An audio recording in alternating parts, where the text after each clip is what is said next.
আমরা একটু খবর পেয়েছি যে আপনি রাজশাহীতে মেয়র পদপ্রার্থী হবেন। যদি হয়ে যান তাহলে রাজশাহীর এই অবকাঠামো উন্নয়নে কি ধরনের পরিকল্পনা বাস্তবায়ন করবেন? আল্লাহ যদি কখনো সেবা করার সুযোগ করে দেয়, ইনশাল্লাহ আধুনিক রাজশাহী গড়ে তোলার চেষ্টা করবো। আমরা তরুণ তরুণীদেরকে নিয়ে আমরা উদ্যোক্তা হিসাবে তৈরি করতে পারি এবং তাদেরকে যদি সহযোগিতা করতে পারি বা সহায়তা করতে পারি, লোনের মাধ্যমে তাদেরকে যদি আমরা স্বাবলম্বী করতে পারি, ইনশাল্লাহ আমাদের অনেক বেকারের হার কমে আসবে। আসসালামু আলাইকুম।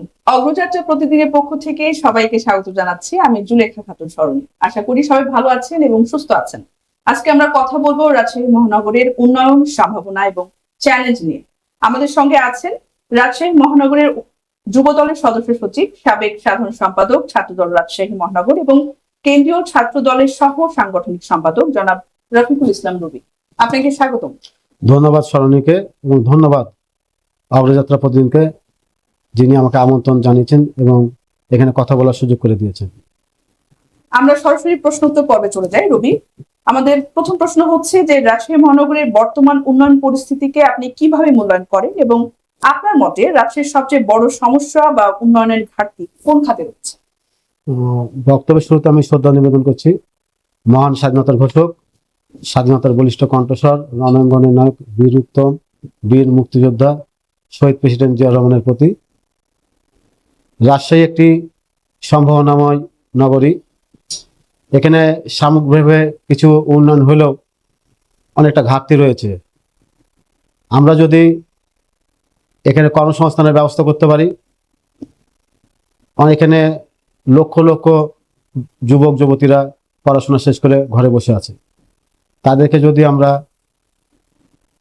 কর্মসংস্থানের ব্যবস্থা করে দিতে পারি, শিক্ষানগরীর পাশাপাশি যদি আমরা শিল্পনগরী গড়ে তুলতে পারি, এখানে অনেক ফ্যাক্টরি কলকারখানা যদি আমরা গড়ে তুলতে পারি রাজশাহীতে, তাহলে ইনশাল্লাহ আমার মতে অনেকটা ঘাটতিটা কমে আসবে। এটা কি পসিবল? ইতিপূর্বে আমরা শুনেছি যে শিল্পনগরী করার পরিকল্পনা করেছিলেন সাবেক মেয়র। তা আপনারা কি এটা বাস্তবায়ন করবেন কিনা? ইনশাল্লাহ আমরা বাস্তবায়ন করব, ইনশাল্লাহ আমরা এটাতে আমরা একমত। কারণ রাজশাহী একটি ঐতিহ্যবাহী একটি নগরী। এই নগরী আপনারা জানেন happier city, healthy city, clean city, green city নামে বিশ্বের দরবারে পরিচিত। এখানে শিল্পের ছোঁয়া দরকার আছে, কারণ সবাই আপনারা জানেন, এই বাংলাদেশে তথা বাংলাদেশ সবাই জানে যে রাজশাহী একটি পরিষ্কার পরিচ্ছন্ন শহর এবং শিক্ষার নগরী। আমরা এখানে যদি শিক্ষার পাশাপাশি যদি শিল্পের ছোঁয়া যদি গড়ে তুলতে পারি, এখানে অনেক পর্যটকেরও আনাগোনা হবে এবং এখানে অনেক বেকার যুবক যুবতীরা এখানে কর্মসংস্থানের জন্য তাদের ভালো হবে আর কি। এখানে কাজ করতে পারলে আমাদের এখানে বেকারত্বের হারটা কমে আসবে।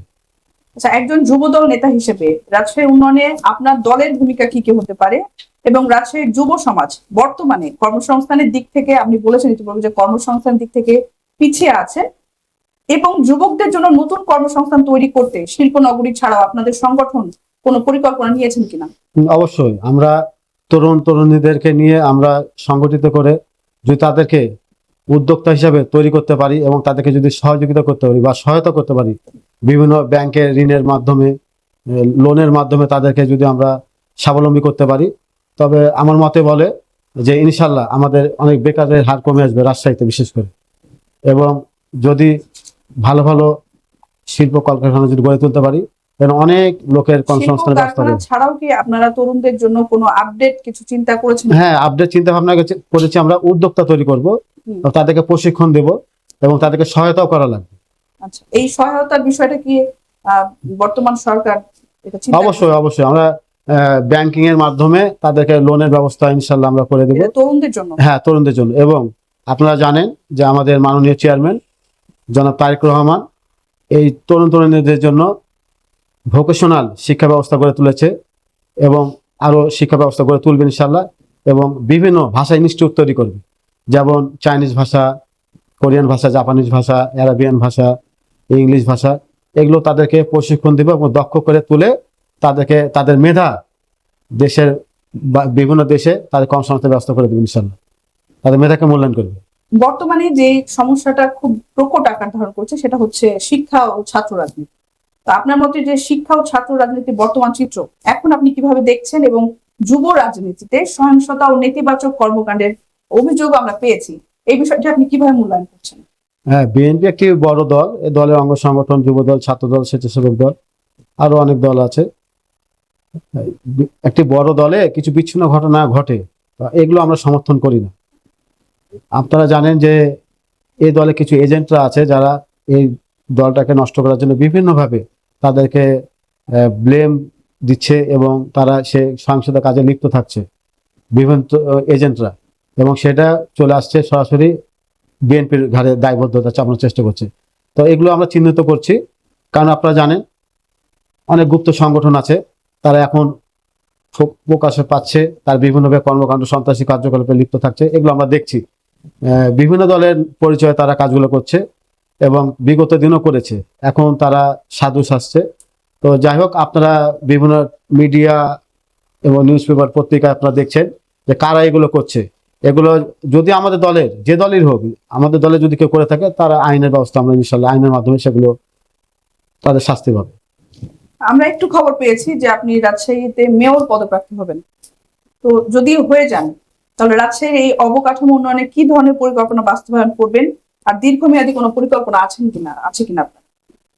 সম্মানের মালিক আল্লাহ, আল্লাহ যদি কখনো সেবা করার সুযোগ করে দেয়, ইনশাল্লাহ আধুনিক রাজশাহী গড়ে তোলার চেষ্টা করবো আমরা। যে রাজশাহী যে সুনামটা রয়েছে, green city, healthy city, clean city, happier city, সে সুনামটাকে ধরে রাখার জন্য আমরা যে পরিকল্পনা বাস্তবায়ন, সে পরিকল্পনা সর্বোচ্চ আমরা ইনশাল্লাহ করব। যে অবকাঠামোগুলো যে এখনো বাকি আছে সেগুলো আমরা গড়ে তোলার চেষ্টা করব। আপনারা জানেন ঢাকা শহরের মতো রাজশাহীতে কিন্তু বড় বড় তেমন বিল্ডিং হয়ে ওঠা হয়নি। তা আমরা চেষ্টা করব বিভিন্ন ব্যবসায়িকদের মাধ্যমে বিনিয়োগ করার চেষ্টা করব রাজশাহীতে, যেন বড় বড় শিল্প কলকারখানা গড়ে উঠে, বড় বড় বিল্ডিং যেন সেখানে হয়, যে সে অনুযায়ী ব্যবসায়িকরা যেন সেখানে শান্তিভাবে ব্যবসা করতে পারে, এবং বিভিন্নভাবে আমরা তাদেরকে সহযোগিতা করব। আমরা আরো একটা তথ্য পেয়েছি, সেটি হচ্ছে যে বিল্ডিং এর কথা শুনেই প্রশ্নটা মাথায় আসলো। সেটি হচ্ছে যে বর্তমান সরকার খাল খননের একটা কর্মসূচি গ্রহণ করেছে। সেখানে আমি রাজশাহীতে জানতে পেরেছি যে অনেক খাল ভরাট করে সেখানে মার্কেটও হয়েছে। এখানে একটা পুনর্বাসনের কোনো ব্যবস্থা করবেন কিনা, যে পুনরায় সেটা খাল খনন করা হবে কিনা, এই ধরনের কোনো আপনাদের উদ্যোগ আছে কিনা? হ্যাঁ, যেখানে আমরা দেখব যে আমাদের খালটা অতি প্রয়োজনীয়, যেমন যদি কারো কোনো কৃষকের যদি সেখানে অনেক জমি জমা যদি থাকে, যে যদি ওখানে খাল দরকার প্রয়োজন হয়, ইনশাআল্লাহ সেই খাল পুনরুদ্ধার করার জন্য ইতিমধ্যে সরকার উদ্যোগ নিয়েছে। বিভিন্ন জায়গায় আমরা সেখানে সিটির মধ্যেও থাকবে, সিটির অনেক খাল ভরাট করে বিল্ডিং হয়েছে। হ্যাঁ, তো সেই খাল যদি অনিয়ম হয়ে থাকে, সিটির মধ্যে যদি অনিয়ম হয়ে থাকে, অবশ্যই সে খালগুলো খনন করার জন্য আমরা সচেষ্ট এবং আমরা ওয়াদাবদ্ধ যে খালগুলো জনগণের স্বার্থে আমরা সেগুলো করব। আপনারা জানেন বর্ষার মৌসুমে আমাদের রাস্তাঘাট গুলো ডুবে যায় পানিতে, সে পানি নিষ্কাশনের ব্যবস্থা যেন আধুনিকভাবে গড়ে তোলার জন্য আমরা চেষ্টা করব এবং নগর পরিষ্কার পরিচ্ছন্ন আমরা রাখার চেষ্টা করব। আপনারা জানেন ইতিমধ্যে আমাদের যুবদল অনেক সামাজিক কার্যক্রম করেছে, যেমন এই ডেঙ্গু, তারপরে মশা যেগুলো উৎপাত বেড়েছে, বিভিন্ন আমাদের এই ডুবা নালা যেগুলো আছে সেগুলো আমরা ইতিমধ্যে আমাদের সহযোগিতা কর্মী আমরা নিজেরাও কাজ করেছি, পরিষ্কার পরিচ্ছন্ন করেছি। ইতিমধ্যে আপনারা জানেন টেনিস কমপ্লেক্স আমরা যেগুলো আমাদের খেলোয়াড় ভাইরা খেলাধুলা করে, সেটা আমরা পরিষ্কার পরিচ্ছন্ন করেছি এবং সেখানে অনেক গাছও আমরা সেখানে লাগিয়েছি, যেন পরিবেশটা যেন সুন্দর, পরিবেশ বান্ধব যেন হয়ে থাকে। আচ্ছা, যেহেতু খেলাধুলার প্রসঙ্গ আনলেন, আরো একটা প্রশ্ন করি যে আপনাদের সংগঠন থেকে যারা তরুণ সমাজ আছে তাদের জন্য আপনারা কোনো খেলাধুলার ব্যবস্থা করছেন কিনা? অবশ্যই উদ্যোক্তা হওয়ার জন্য কোনো পরিকল্পনা, ট্রেনিং এর ব্যবস্থা করছেন কিনা, এই বিষয়টা কি? অবশ্যই আমাদের মাননীয় চেয়ারম্যান বলছেন প্রতিটি ওয়ার্ডে ওয়ার্ডে একটি করে মাঠ থাকবে, খেলার মাঠ, সে খেলার মাঠের ব্যবস্থা করে দেবে, ইনশাল্লাহ আমরা তা সহযোগিতা করব এবং সেখানে খেলোয়াড়দের জন্য একটি করে গেম টিচারের ব্যবস্থা করে দেবে। আপনারা একটি কথা শুনে আপনারা খুশি হবেন, সেটি হচ্ছে খেলাধুলার পর তো একটা বয়স থাকে, অবসর চলে যায় না খেলোয়াড়রা এখন পেশা হিসেবে নিয়োজিত থাকতে পারবে। কেমন? খেলা শেষ করে যারা অবসর নিয়েছে, যাদের বয়স শেষ হয়ে গেছে, খেলাধুলা এখন করতে পারছে না, তারা শিক্ষক হিসেবে, ট্রেনার হিসেবে ছাত্রদের থাকবে প্রতিটি স্কুলে, খেলাধুলা বাধ্যতামূলক সেখানে করেছে। আচ্ছা, আর উদ্যোক্তা বানানোর জন্য বা উদ্যোক্তা তৈরির জন্য আপনারা কি কি পরিকল্পনা নিচ্ছেন বা নেবেন? হ্যাঁ, উদ্যোক্তা প্রথমত আমরা আগে তরুণদেরকে উদ্যোক্তা তৈরি করব প্রশিক্ষণের মাধ্যমে। প্রশিক্ষণের জন্য কি কোনো ট্রেনারের ব্যবস্থা করেছেন ইতিমধ্যে আপনারা? প্রশিক্ষণের জন্য বিভিন্ন যারা বিজনেস করে, যারা ভালো বিজনেস বোঝে, যেমন যারা পড়াশোনা করেছে বিবিএ থেকে, তারা শেষ করে মার্কেটিং থেকে যাদের পড়াশোনা করেছে, যারা মার্কেটিং সম্বন্ধে বুঝে, যারা ব্যবসা সম্পর্কে বুঝে, কিছু আমাদের ট্রেনার থাকবে যেগুলো তাদেরকে প্রশিক্ষণ দেবে। জি এই প্রশিক্ষণটা দিলে কি হবে, তারা বুঝবে কোন ব্যবসা করলে সফল হবে, কোন ব্যবসা লাভজনক। ছোট্ট ছোট্ট ব্যবসার মাধ্যমে তারা ইনশাআল্লাহ স্বাবলম্বী হবে আমি মনে করি। জি ধন্যবাদ। আমার শেষ প্রশ্ন আর কি, যে রাজশাহী মানুষ অনেক প্রতিশ্রুতি শুনেছে, যখন যে নেতা আসেন বা যখন যে কর্তৃপক্ষ আসে সবার কাছে তাদের একটা আস্থা থাকে, আস্থার জায়গা, ভরসার জায়গা থাকে। তো আপনাদের উপরে কেন আস্থা রাখবে? আর শেষ বার্তা হচ্ছে তরুণদের জন্য আপনারা একটা বার্তা দিবেন। আমরা প্রতিশ্রুতিতে বিশ্বাসী নয়, আমরা কাজে বিশ্বাসী, পরিকল্পনাতে বিশ্বাসী। আমাদের মাননীয় চেয়ারম্যান বলেছেন আমরা প্রতিশ্রুতি দেব না, আমরা কাজে বিশ্বাসী, আমরা পরিকল্পনাতে বিশ্বাসী। আপনারা ইতিমধ্যে দেখেছেন প্রতিটি ওয়ার্ডে ওয়ার্ডে আমাদের মা বোনদেরকে ফ্যামিলি কার্ড দিয়েছে আমাদের মাননীয় চেয়ারম্যান।